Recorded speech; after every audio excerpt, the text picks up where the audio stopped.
¿Cómo están todos? Bienvenidos. Atención, esta tarde un accidente fatal se produjo en las afueras de Quito, en el sector de Guayabamba. Un bus de la cooperativa Flor del Valle cayó a un abismo. Hola, Diana. Milton, amigos, buenas noches. La tragedia deja 10 muertos y 25 heridos. Con esta mala noticia empezamos hoy 24 horas. En uno de los sectores de mayor riesgo cerca de Guayabamba, en la salida norte de Quito, este bus de la cooperativa Flor del Valle, que cubría la ruta desde Cayambe, cuenta un testigo presencial. Perdió el control y tras desviarse de su camino, se impactó con una camioneta doble cabina en la que viajaban 2 adultos y un menor. Y justo mi esposa me llamó y frené para contestar el teléfono. Yo le vi a la Flor del Valle que la vuelta se descalibró, ya dio la vuelta. Entonces yo ya frené y entonces justo ya no sé si le cogió a la camioneta de lado a los guaguas que le están puestos ahí. Los ocupantes de la camioneta no sobrevivieron al impacto y tampoco varios de los pasajeros del autobús que cayó al abismo. Fue un milagro para los sobrevivientes de esta unidad que, según el primer reporte, salió vacía de Cayambe y cubrió su capacidad en el camino. Se precipitó a un abismo de aproximadamente 10 metros de profundidad.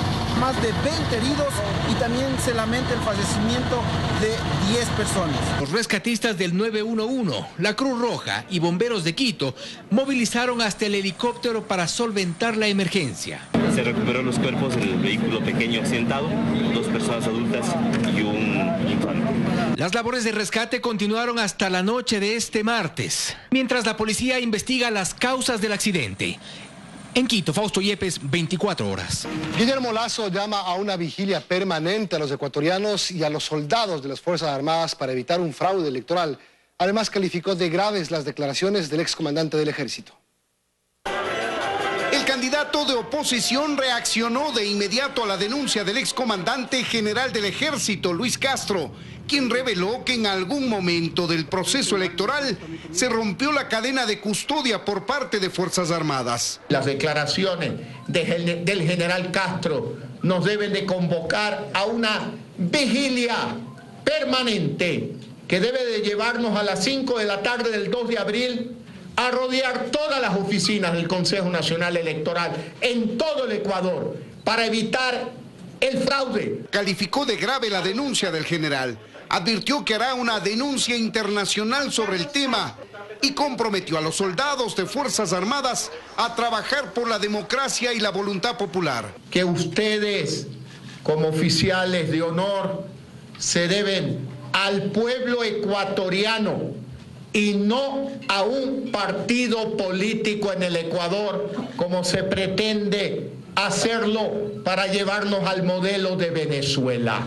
Y pasó a temas de campaña. Dijo que no subirá el precio del gas y que eliminará el impuesto a las cocinas a gas que se importan. Y también se dio tiempo para criticar las ofertas de campaña de Lenín Moreno. Y yo le digo al pueblo ecuatoriano, si durante 10 años no te dieron casas gratis, si durante 10 años achicaron la lista de los beneficiarios del bono de desarrollo humano, ¿tú crees que te van a cumplir en los próximos años, cuando ya pasó la bonanza petrolera?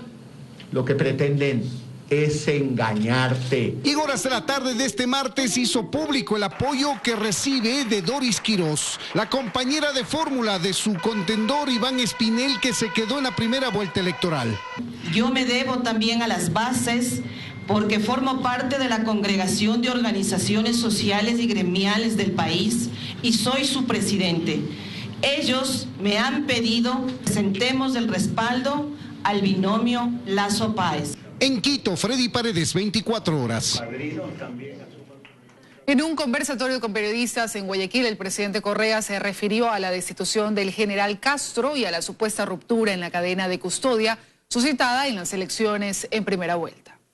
Lo que hizo el general Castro y los generales que lo apoyaron es totalmente ilegal, totalmente ilegítimo. No es verdad. Y si fuera verdad, tiene que devolvernos plata por la Fuerza Armada, porque el contrato es para la cadena de custodia. Entonces ya vamos a revisar el convenio, para ver si nos devuelven plata, porque se les paga a las Fuerzas Armadas para que custodien el material electoral. O sea, ellos mismos se están inculpando, o sea, no tiene sentido lo que se está diciendo. Y también dicen, las Fuerzas Armadas, ¿no? Entonces son las encargadas de velar por el proceso. Están equivocados, ubíquense. Ustedes no son Los encargados de velar por la pureza del proceso. Esas son las instancias civiles. Ustedes están a las órdenes, de acuerdo a la ley y la Constitución, del Consejo Nacional Electoral. Son los encargados de la seguridad y el orden durante elecciones. Pero no los árbitros de la calidad del proceso, de la transparencia. La izquierda democrática se muestra dividida tras las elecciones. Sus líderes y miembros del partido han expresado posiciones contrarias de cara a la segunda vuelta. Su presidenta, Vilma Andrade, mantiene una postura calificada de ambigua por algunos representantes. La reinaugurada izquierda democrática enfrenta una situación compleja al interior de sus filas. Luego de la primera vuelta electoral, sus líderes se muestran divididos en cuanto a los apoyos para la segunda vuelta. La presidenta del partido, Vilma Andrade, hace pocos días señalaba que la izquierda democrática no respaldará a ninguno de los dos finalistas en el balotaje. Pero este martes, el ex candidato a la presidencia, Paco Moncayo, a través de su cuenta de Twitter, tomó posición y escribió: no hay otra forma de salir de Correa que votando por Lasso. No queda más. Yo no me voy a lavar las manos diciendo por ninguno. Voy a votar por mi país, voy a votar por la libertad. Hay que unirse, inclusive por encima del partido. Votar en contra de este sistema. La posición de Andrade es calificada por algunos miembros como ambigua. El asambleísta reelecto en alianza con la izquierda democrática, René Yandún, respaldará a Lasso. En rescate de la democracia, la única solución es votar por las listas de Creo. Se suma el reciente anuncio de Jimmy Jairala de Centro Democrático, cuyo movimiento apoyó la candidatura de Moncayo. Ahora promueve a Lenín Moreno. Moncayo prefiere ser prudente frente a este tema. Yo lamento grandemente que lo hayan hecho así. Es decir, que Jairala pertenece al gobierno. ¿Nunca le hizo bien esa alianza a la ID? De ninguna manera. Incluso el ex vicepresidente León Roldós pidió al líder histórico de la izquierda democrática y expresidente Rodrigo Borja que tome una posición. El rol de Poncio Pilato es el más trágico de la historia de la humanidad. Mientras en la Asamblea, legisladores de oposición y oficialismo también se han pronunciado sobre lo que ocurre al interior del Partido Naranja. Eso les lleva pues a la perdición de los partidos políticos si no tienen una orientación clara. Trabajemos por principios, defendamos ideas. Si uno está a la derecha, bueno, sea coherente. Si uno está a la izquierda, sea coherente y no se negocie, no se venda. La política no es de venderse. Ana María Cañizares, 24 horas. Los sindicatos de trabajadores en contra y a favor del gobierno saldrán a las calles mañana. Además, mostraron sus posturas frente al balotaje del 2 de abril. El Frente Unitario de Trabajadores llamó a sus bases a no votar blanco, nulo ni por el binomio de Alianza País. Cuestionaron el modelo que representan los candidatos oficialistas, pero condicionaron su respaldo al candidato Guillermo Lasso. El tema de los derechos laborales, el tema de la reinstitucionalización del IES. Si se recogen esas instancias que nosotros hemos puesto en la plataforma, entonces ahí decidiremos. Tenemos que tener un acuerdo firmado para que se cumpla. Anunciaron que participarán de la marcha realizada por las mujeres este miércoles a las 4:30 de la tarde fuera de la Fiscalía. A movilizarse el 8 de marzo, pero en contra del correísmo, en contra de la prepotencia, del autoritarismo, del machismo y de la misoginia. Esto mientras la Central Unitaria de Trabajadores ratificó su presencia en la marcha de este miércoles 8 de marzo por el Día Internacional de la Mujer y por la conmemoración de los 18 años del feriado bancario. Se concentrarán en el Parque El Arbolito a las 8 de la mañana y caminarán hasta la Plaza de Santo Domingo. No nos olvidemos que muchas de esas mujeres afectadas tuvieron que emigrar, abandonar a sus hijos e hijas por la necesidad de tratar de recuperar los recursos que les fueron incautados a través del feriado bancario. Se solidarizaron con Jorge Glass y reiteraron su apoyo al binomio de Alianza País. Sepan que este proceso lo defenderemos en movilizaciones pacíficas, pero contundentes. En Quito, Andrea Samaniego, 24 horas. El vicepresidente de la República, Jorge Glass, pidió a la Asamblea Nacional licencia sin sueldo desde el viernes 10 hasta el jueves 30 de marzo para dedicarse a la campaña electoral. Esta solicitud la resolverá el Pleno este jueves 9 a partir de las 9 de la mañana. En esta sesión también se realizará el primer debate del proyecto de ley de la circunscripción territorial especial amazónica.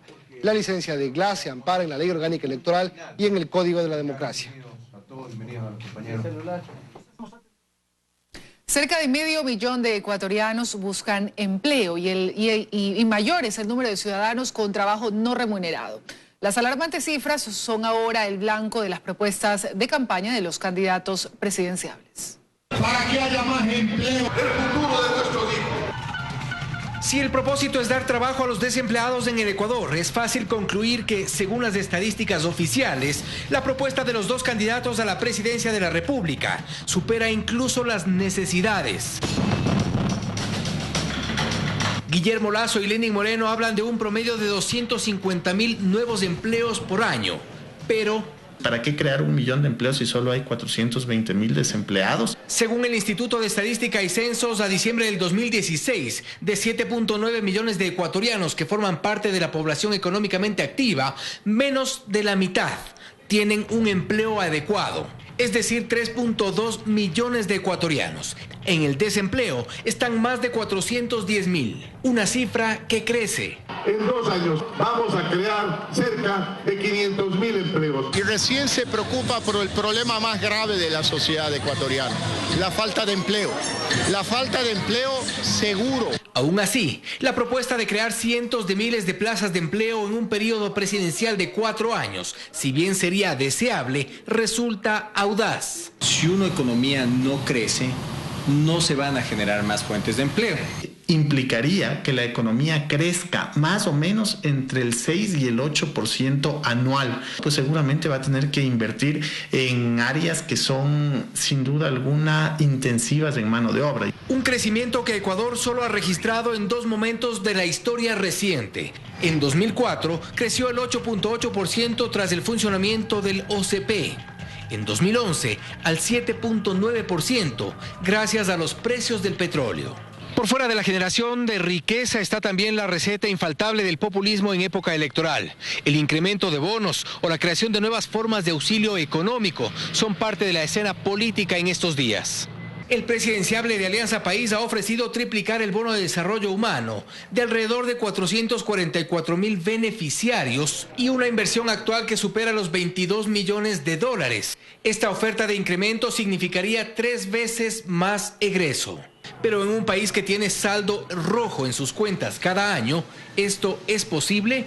Desde el presupuesto actual no, pues porque tenemos un presupuesto que tiene problemas de financiamiento y que además es un mal endémico del Ecuador. El bono de desarrollo humano no reduce pobreza, mitiga pobreza, que es diferente, pero debe ir acompañado siempre de políticas públicas consolidadas que permitan reducir la pobreza en el tiempo. Los analistas piden saber cómo y quién estaría a cargo de hacer posibles las propuestas. Que los candidatos en este momento presenten a su equipo económico, que cuantifiquen el crecimiento en los diferentes sectores con las diferentes ventajas. Quizá allí se podrá conocer cómo es que sus ofertas se podrán traducir en hechos. Fausto Yepes, 24 horas. Hoy recordamos el 7 de marzo de 2007, cuando el Tribunal Supremo Electoral, aduciendo ser la máxima autoridad en tiempo de elecciones, destituyó a 57 diputados que se oponían a la realización de la Asamblea Constituyente convocada por el presidente Correa.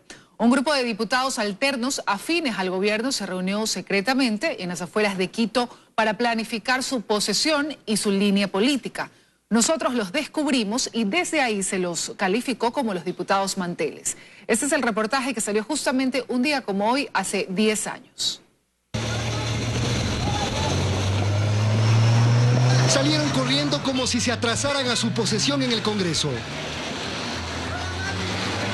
38 diputados alternos se reunieron en una hostería fuera de Quito, alejados, para que nadie los vea. Pero al ser descubiertos, no dijeron esta boca es mía. ¿Por qué se ocultan del país? ¿Se acuerda que votaron por usted? No nos estamos ocultando. Entonces, ¿por qué vienen acá sin la prensa y no quieren decir nada? Solo queremos saber cuándo se van a principalizar nomás. ¿Cuál es su decisión?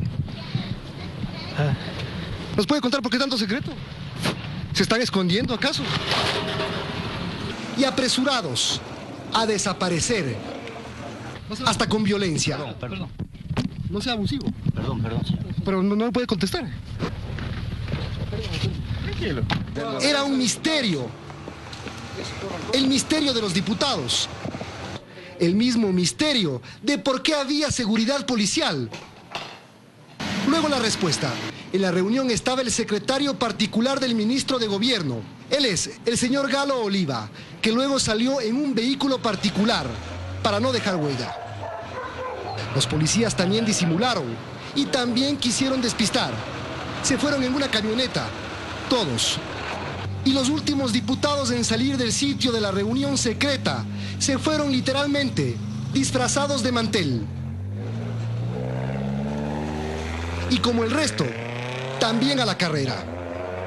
En Quito, Milton Pérez, 24 horas. Más noticias, amigos. Varios heridos, asfixiados y una camioneta del Servicio Nacional de Aduanas en llamas es el resultado de un enfrentamiento entre supuestos comerciantes y personal aduanero. El hecho ocurrió en Arenillas, provincia de El Oro. Lo que en un inicio era un decomiso de mercadería ilegal que ingresó al país por contrabando se convirtió en una batalla campal. El humo de las bombas lacrimógenas cubrió gran parte del barrio América en Arenillas.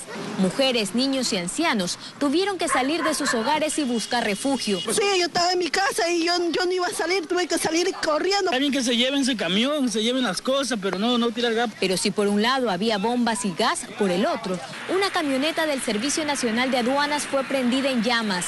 Según las autoridades, el personal aduanero fue emboscado y golpeado. Empiezan a agredir con palos y piedras a nuestro personal y a nuestros medios. Posteriormente a eso, la gente que se encontraba apoyando a estos elementos incendian el vehículo. Tras el incidente, se aprehendió una camioneta que servía de custodia de la banda de contrabandistas. No es la primera vez que pasa esta actividad. Hemos sido amenazados, hemos sido agredidos. Muchas de las veces con intentos de incendios. El cargamento decomisado esta vez constaba de televisores, licores, prendas de vestir, entre otros productos valorados en miles de dólares. Joana Ramos, 24 horas.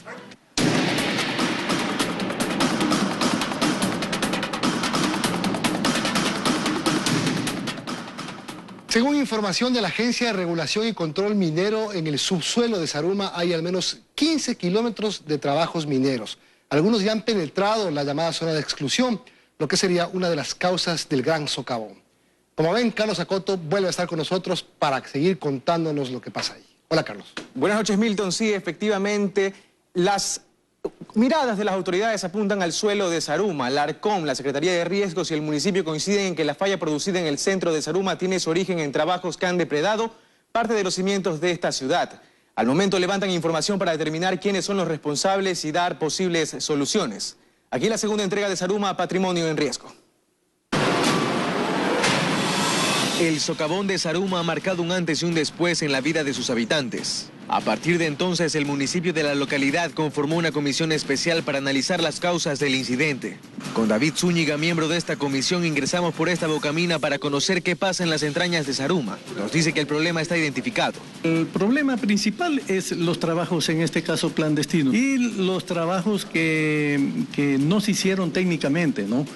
Por aquí es común ver militares. Nos dicen que brindan protección a la comitiva del municipio, ya que aquí debajo abundan los llamados sableros, que son quienes armados entran por minas privadas a llevarse el oro. Pero no solo son pequeños mineros a los que se les atribuye el problema. Habría también empresas que trabajaron al margen de la ley, dejando grandes galerías o huecos cerca de la superficie dentro de la llamada zona de exclusión que se ubica debajo del casco urbano de la ciudad. También me enseña este muro, al que le llaman tapón. Como este existen 25 y fueron construidos en 2014 por la Agencia de Regulación y Control Minero ARCOM. Su finalidad era evitar el ingreso a la zona de exclusión en el subsuelo de Zaruma. Pero han sido fácilmente violentados y lo reconocen sus funcionarios. Evadieron, prácticamente burlaron estos muros porque eran muros muy sencillos realmente. La Secretaría de Riesgos ha levantado un informe que revela que lo que ocurrió en la escuela La Inmaculada sería solo la punta del iceberg. Peligran exactamente seis zonas críticas en las que pues la primera zona comenzó a moverse, que es la zona de la escuela, que conecta al mercado, conecta al banco, al coliseo. Que para solucionar el problema habría que entrar en las galerías y literal apuntalar parte de la geografía sobre la que se asienta la ciudad, pero que esto no será ni fácil ni rápido. En 100 años desbarataron Zaruma y no podemos corregir eso en tan corto tiempo, en meses. El costo de la reparación es también un problema. El alcalde de la ciudad, Yancy López, ha sostenido conversaciones con el ministro de Minas para pedir financiamiento. Sí, se estima un monto inicial del proyecto de $650.000, donde van a realizar pilotajes dentro de la zona y el posterior taponamiento y relleno de las actividades que están prácticamente saliendo a la superficie. López apunta a señalar responsables. Tanto por omisión, en este caso son las entidades de control, y el gobierno tendrá que replicar frente a quienes causaron este daño bajo el subsuelo de Sarum. Por su parte, el Arcom se sacude de acusaciones y sostiene que se encuentra trabajando en identificar a los culpables. Entre unos 2 meses ya para tener un tridimensionamiento real de las labores mineras que se encuentran bajo la superficie de Sarum. Y básicamente tendremos que actuar con todo el peso de la ley. Mientras tanto, los sarumeños esperan que las soluciones lleguen rápido y que se identifiquen a quienes pusieron su sed de oro por encima de la seguridad de toda una ciudad. Con cámara de Rodolfo Soto, Carlos Acoto, 24 horas.